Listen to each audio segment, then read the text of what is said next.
В това видео е обяснено директното фокално осветление с коничен сноп.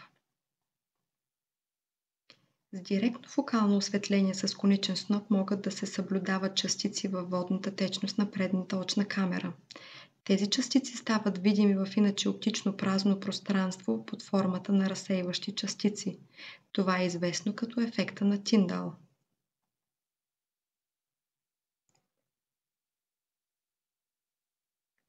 При това осветление се съблюдава коничния сноп светлина в предната очна камера. Пред биомикроскопа се поставя малка бленда под формата на отвор. Ако уреда няма такъв, височината на процепа може алтернативно да бъде намалена.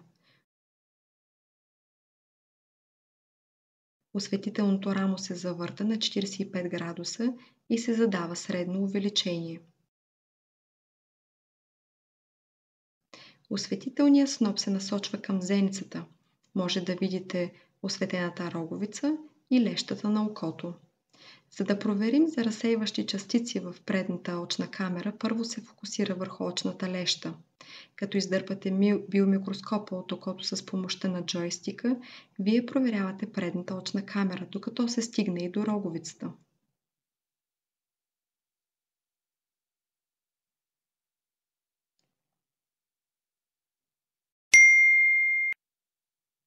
И накрая кратко резюме на това какво да настроите за директно фокално осветление с коничен сноп.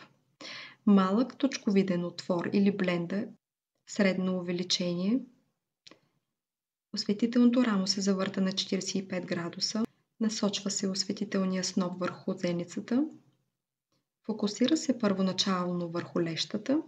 Издърпва се биомикроскопа, докато фокусира